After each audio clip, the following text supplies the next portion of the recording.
Hey ho, dear ones. We have reached part 4 of our 4-part series revealing the biggest false and hidden stories I hear from my clients.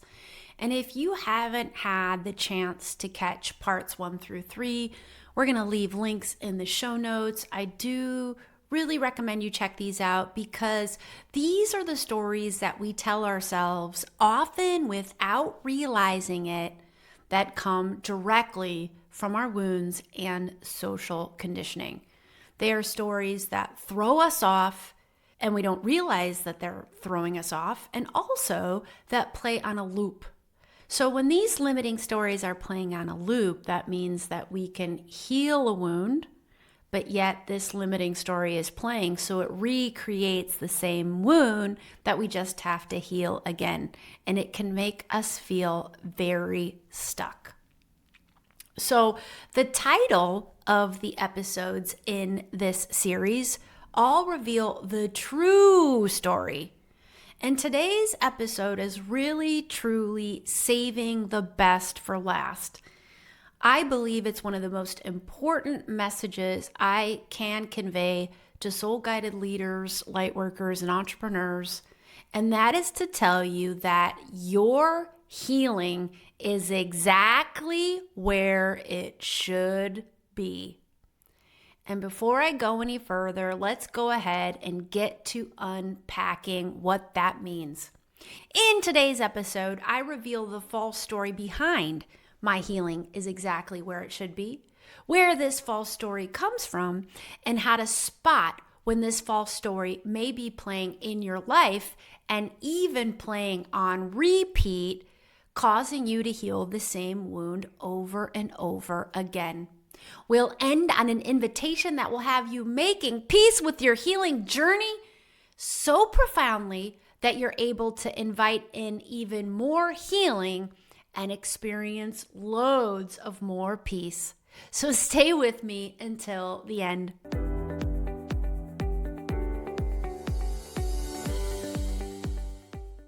Hey there, dear one. We are creating a global community of soul-guided leaders, coaches, healers, and entrepreneurs called the Soul Guide Circle. In the Soul Guide Circle, we're inviting in our spiritual gifts to get our clients even more results and transformation so we can create a massive referral buzz. Find a link to join our closed Facebook group at AllisonScammell.com or in the show notes. We have reached part 4 of a 4-part series exploring the false stories we tell ourselves without realizing it. And I really have saved the best for last in the sense that I have really seen so many of my clients beat themselves up again and again and again because they hold this false story to be true. And that is, I should be over this by now. So they feel as if though they've healed a certain pain or challenge or struggle in their lives so many times, and they can't understand why it just keeps coming back. And it leaves them with the limiting belief, I should be over this by now. And that is false. That is a false story coming from conditioning, coming from our wounds. And the truth is, my healing is exactly where it should be. Because if it was meant to be anywhere else, it would be there. And it's really important to explore into where this false story comes from of I should be over this by now. And before I get into where it comes from, what this false story really produces inside of us is this idea that there's something wrong with me. I should be over this by now, therefore something is wrong with me because it keeps showing up in my experience. Therefore, I am doing something wrong. But what if that was all false? Because here's the deal. We are all born with certain core wounds. Those are the big wounds that are literally designed, in some cases, to stay with us from birth to death.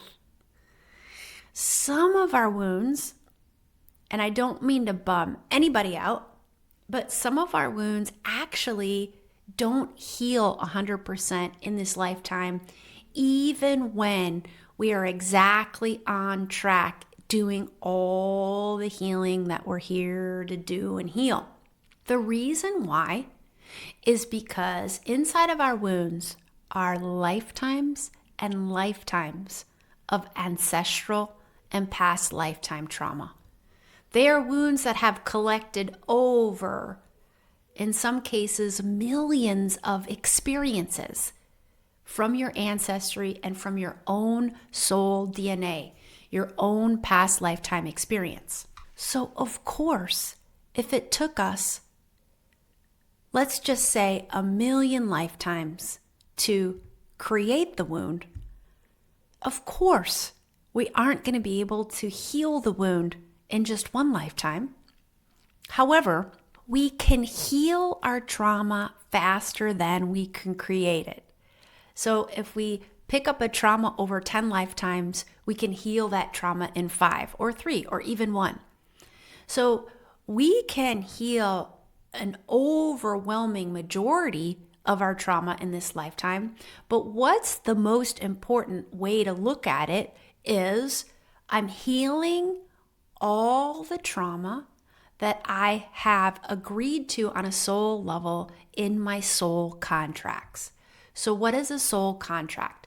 A soul contract is something that you agree to on a soul level before you come into your body. Soul contracts are the things, the challenges, the people, the experiences that you are meant to heal from, learn from, grow from, evolve from. So really you can evolve to the next level of your potential. Healing is almost always part of all soul contracts.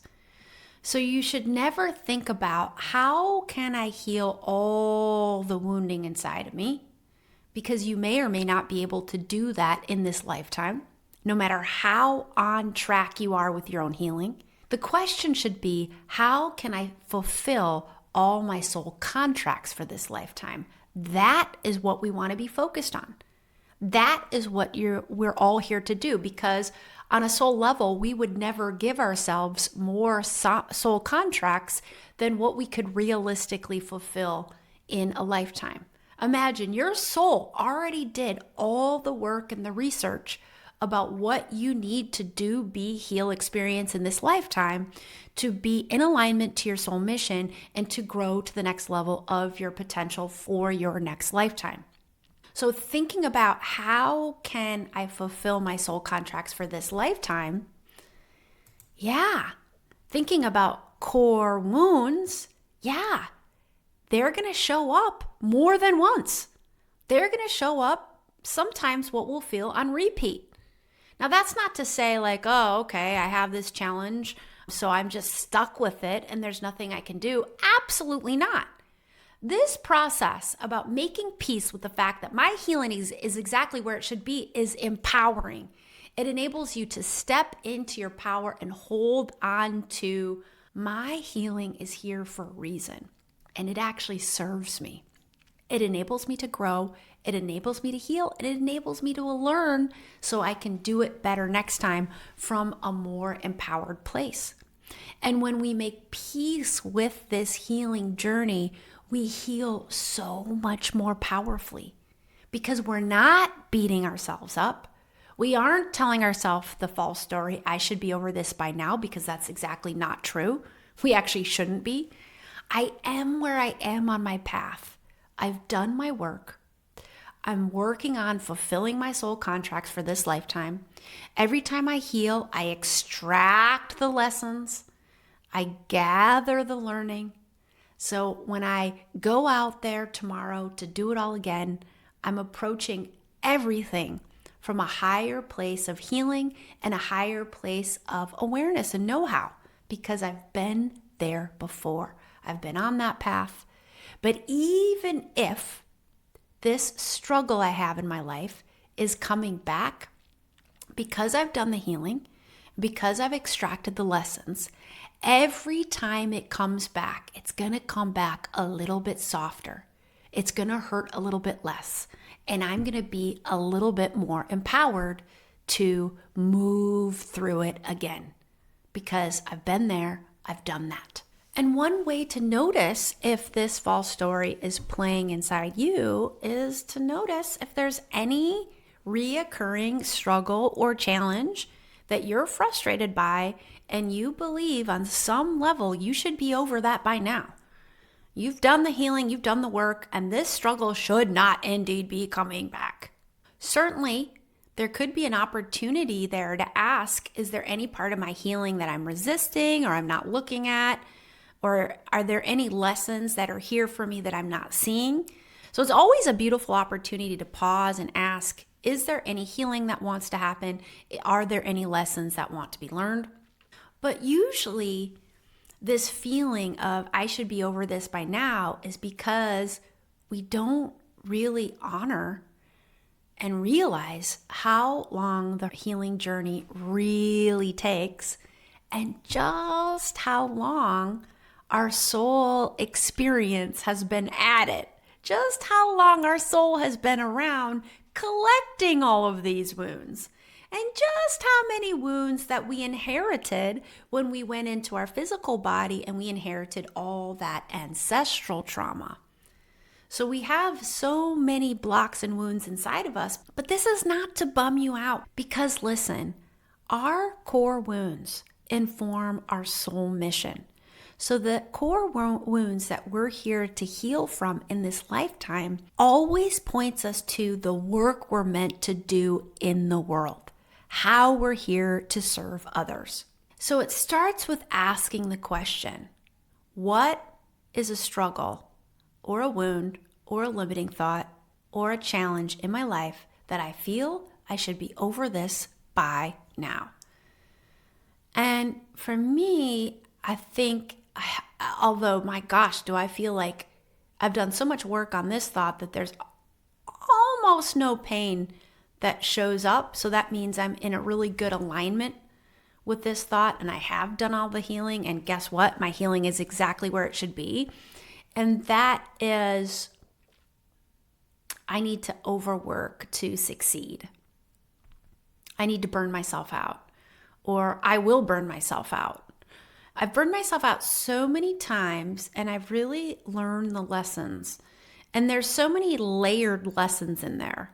Like I give myself permission to rest. I give myself permission not to work 8-hour days. Like there's so much, our core wounds have so many like sub lessons inside of them that you can just layer in deep with all the learning and wisdom that have really come from your core wounds. So when I think about how it shows up for me today and just asking the question, what part of this core wound should I be over by now? And that's the limiting thought coming in. Oh, so okay. So, all sorts of things are coming up for me now. Like I should be exercising more. I should be eating healthier. I should be doing all the things that I know contributes to my energetic harmony that I'm not doing, and I should be. So in essence, I should be over this by now because I know what I need to do to reach even more optimal harmony than I have now, and I'm not doing it. And that is all false programming because my healing and I am exactly where I should be. So it doesn't mean this story of I'm exactly where I should be doesn't mean complacency. And it doesn't mean I accept the fact that I'm not eating as healthy or moving my body as much as I want to. It's all just awareness. I am where I am. I'm going to heal anything in this moment that's not serving me. So in this case, I should be moving my body more, eating healthier. And that just kind of triggers some overwhelm in me, self-criticism, doubt, anger, annoyance, unworthiness. So you can see there's still kind of a lot there. So I'm going to feel those feels. Breathe, release. So when I say feel the feels, I'm feeling the emotions. I'm feeling the physical sensations, feeling the tactile sensations. And then when the emotional wave starts to go down, I breathe deep belly breaths and release on the exhale. I go back to the true story. My healing is exactly where it should be. And now I just feel connected to my truth and naturally motivated. It's a beautiful sunny day today. I feel naturally motivated to get the dog leash and go on a super long walk with Astrid through nature, get my steps in, and just know that is all the movement I need today to maintain my energetic harmony, because my healing and I am exactly where it and I should be. All right, dear ones, my invitation for you this week is to explore into this limiting story. Do you ever say to yourself, I should be over this by now? What's wrong with me? And what exactly should you be over by now? Can you do any healing that wants to happen in this moment? Are there any lessons that are ready to be retrieved so that you can take the inspired action your heart is calling you to take? That's a wrap for this episode, and that's a wrap for this 4-part series. If you've been with me through them all, thank you so much. I'm so grateful for you. If you're just hopping in today, go back to the show notes and check out parts 1 through 3, because it really is some juicy nuggets for you to live a more joyful and aligned life. If you received something nice from any of these episodes, head on over to wherever it is you listen, hit the subscribe button, leave a rating and review, and of course, I'll read your glorious words on the air. And as always, until next time, may your soul guide the way.